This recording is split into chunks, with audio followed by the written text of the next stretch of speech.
No, it's been. I mean, last time we had a press conference, I said I had an unbelievable few weeks and few months actually. But to finish off a season like this good, I've basically achieved what any tennis player wants to achieve in a year is win a slam, win a gold medal, and win the India Championship. So it's been an incredible year for me, and especially to finish our partnership this way, on such a high, and not just winning, but winning the way we did in the final was, it's been pretty amazing.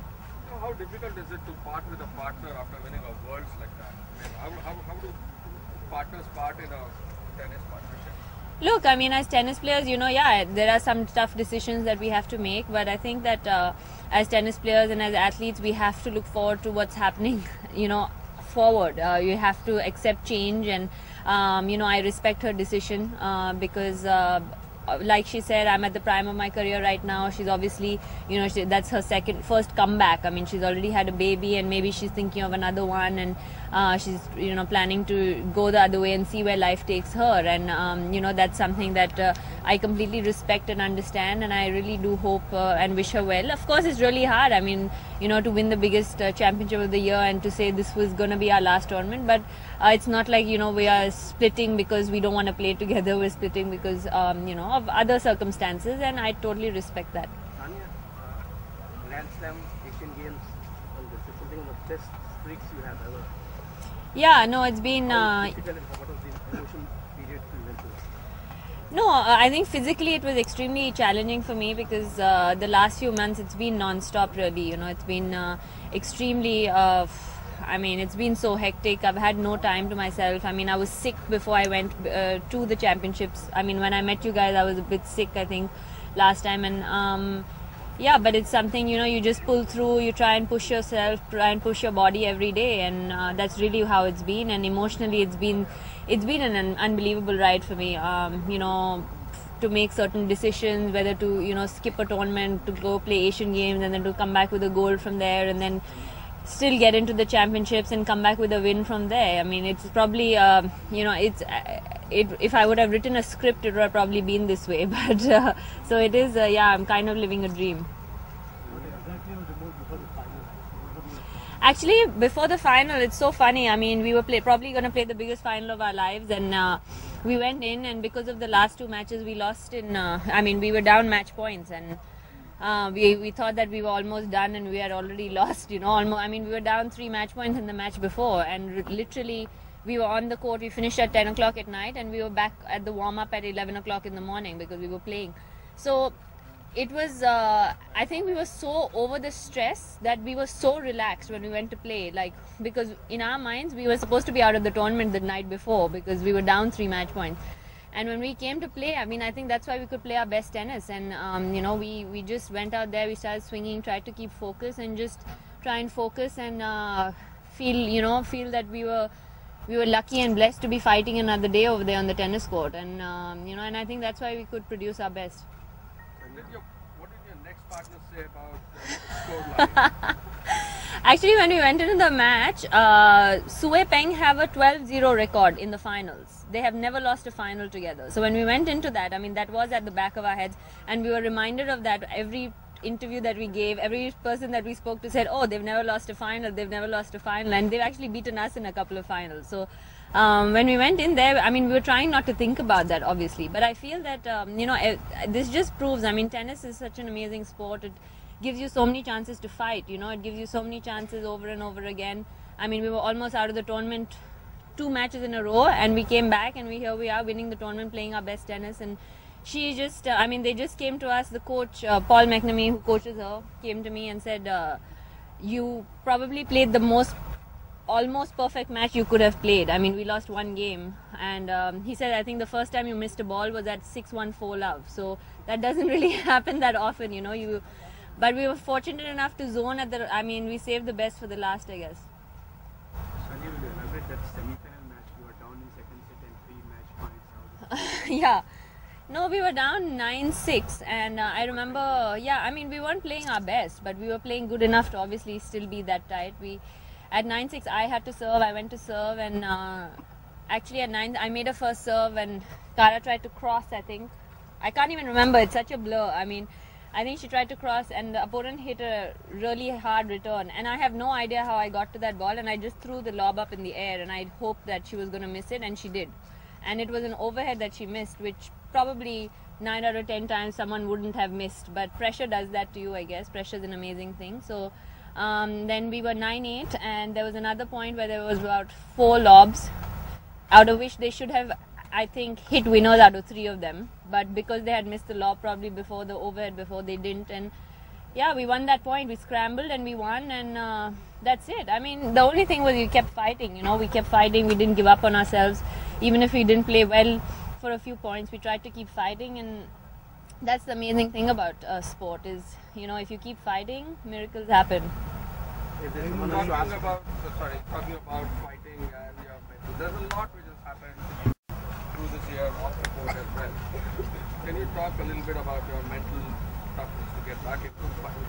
I actually want to thank all those people who put me through that, because I think that makes me mentally tough as nails, like I think fighting a match point feels so easy compared to fighting what I have to fight, these people that I fight here, because I think everything that it's not just this year, it's been happening for a long time now, and yeah, we had a bit of a break and it was a bit dull, so to say, for a few years, but I think this year, I think it took the cake of everything, and yeah, I mean, really, I wish them so well in their lives, all these people, whoever they are and wherever they are, and I really hope they become top 5 in the world or top 6 in the world of what they do. I don't wish them anything else, but they have really made me tough, and I think that's also showed me and my family that how much the country supports me. I think that's something that came out very visibly, and I was so glad, because not just the country, the media, everyone supported me during that.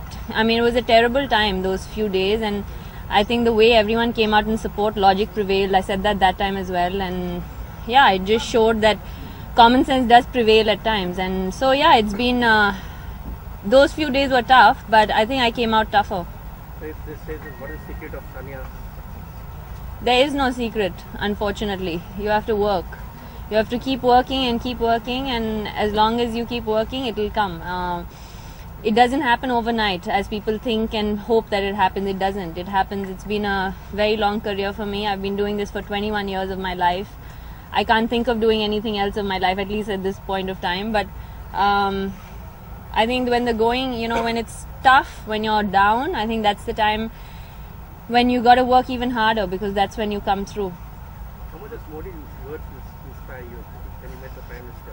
No, I mean, I think he's an extremely dynamic personality, and he's a great leader, and I met him twice now, and he's tweeted to me a few times, which is very exciting, because every time I win, he's extremely encouraging, and I think that's amazing for a Prime Minister to take notice of athletes and actually encourage them with his words. And now it's become, obviously with the social media, it's become so much easier to connect with people, and he's he was extremely motivating, and even the ones that I met him alone and the ones that I met him with everyone else during the Asian Games ceremony, he was he obviously loves sport. He told us that what we do, he says, you guys are just over there winning and sweating and doing all that, but the country is rejoicing here, and you guys probably don't even know it. And those kind of words, they do really make you feel like, wow, you're doing something for the country. Where do you rate this compared with the I mean, every victory is extremely special, but this one, I think, definitely is up there. I mean, it's probably as big as the Slam. The competition is probably tougher than the Slam, because you play against the 8 best players of the world, and there's no room for let's warm into this tournament. I mean, you have to be ready from the word go. So it's as big as a Slam in terms of how you feel and how you have to play. Now, Sania, there were always expectations. Now there will be more. Next year, the new season will be thinking that Sania should be in every match. So how will be to that pressure now? I can't remember the last time I went into a match and people weren't thinking that. I think everyone thinks that all the time. That's been the story of my life for a lot of years now. Everywhere, every time I step on the court, it's like, no matter who I play. And I mean, let's be honest, that's pretty amazing, I think, because people expect that much of me and wish so much for me. So Yeah, I hope to do next time. I mean, like I said this last time as well, I'm getting closer to my goal is to try and be #1 in the world. I got a slam this year, won the championships. That was one of my goals, and to try and be #1. So hopefully that will happen next year. The PM is at one level. Now there is the state who's taking you as a brand ambassador. I can see you're very big too. Yeah, that was totally because of that. Yeah. So will you talk about the encouragement you get from the state and the PM? No, I think that, well, first of all, I think, every time that I win any big tournament, any small tournament, I get a congratulatory message from RCM. And I think that's for an athlete to get recognition from the leader of your state or your country is truly, it's really good, and it really does encourage you and inspire to do better. RCM is, fortunately, he's very dynamic as well. He takes quick decisions. He's very out there, and when he appointed me as the brand ambassador, and he actually said, I was truly very honored, and I think it was a big responsibility for me to try and because I think Telangana is a new state, and obviously we're trying to get Telangana on this world map, and that was the whole point of it. And I didn't see any better way of how I could do it except by winning at the world level. And now people know, people know the state. People know that I'm a brand. The first thing I'm asked is, "Are you a brand ambassador? Which state are you the brand ambassador of?" Because people have heard about it, and so yeah, he's been extremely encouraging as well. And hopefully, I got back last night, but I'll probably go and meet him today or tomorrow. Where do you see yourself one-on-one? How do you look at the future? Where do you like to see yourself? Probably 1 or 2 years from now. As tennis players, we don't have that luxury, I'm living very day to day, week to week. I mean, in 2010, I thought I was going to retire, and here I am in 2014, and I'm probably playing the best tennis of my life. So you never know in athlete's life what happens, but hopefully next year I'll be playing. I'm playing with Sue, and like I said, one of my goals is to try and get to #1. Hopefully I can, and try and keep this form going. Sania, before going to this tournament, you took up this clean race drive. So now that you have time for any more plans of that? Of Swachh Bharat? Yeah, I'm going to nominate all of you for the Swachh Bharat. Prasad Bhosekar from the Yeah, I'm going to nominate Prasad Bhosekar from Zee News. No, yeah, I think that Swachh Bharat is something that we should do regardless of whether the camera is rolling or not, and I promise you we all do it. But I think it's an extremely, it's an amazing drive. I mean, especially, like I said, again, coming back to social media, it spreads so much awareness. So most definitely, I think it's spreading to the south slowly. I think Nag did it yesterday, and I think he's nominated Gopi Chand and Allu Arjun, and so yeah, slowly I think everyone's going to take it up. Hopefully you guys will too and post a video soon. How do you keep in touch with all of this news while you're playing, moving around? I'm pretty good. Except about myself, I read about most people. Yeah, I try not to read about myself. I try and read good stuff. I mean, you guys have been writing pretty good stuff lately, but I try. No, I'm pretty up to date. It's not hard. I mean, on social media, you go on Twitter and you get everything that's going on in the whole world. It's not hard at all. Sania, before start of new season, any specific programs or something planned?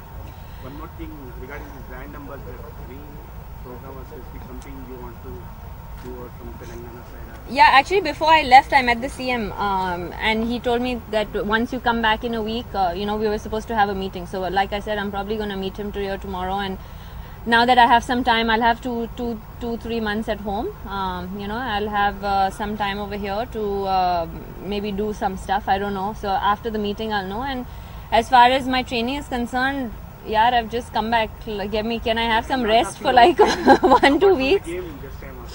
At the moment, no. I mean, at the moment, I'd like to spend time at the academy. That's something that I don't get to do that often. So come and spend time here a little bit with the kids and stuff. And yeah, that's about it. Take a couple of weeks off, and I have IPTL in a month, so I don't have that much time to rest either.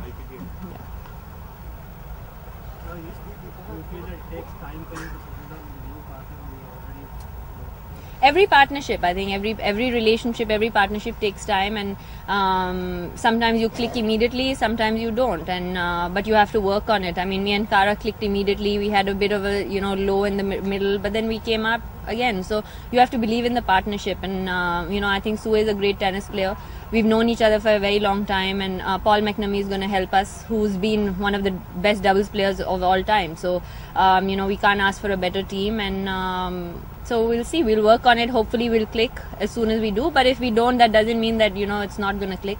We'll try and work on our partnership. Brisbane, we start in Brisbane. Sunny, about IPTL, any comments? What your take on this tournament? First time initiative and Gopati and everything. Yeah, no, I think, it looks like it's going to happen. So it's going to be amazing to have people like Roger Federer, Ivanovic, Serena Williams. People like that to come and play in this country and in Asia is going to be really huge. And I do think that it's going to help tennis grow a lot in this region. And especially, we've been doing pretty well over the last few years, and tennis has grown a lot. But I think this will probably take it to the next level. Round of applause for Sania Mirza. Thank you. Thank you.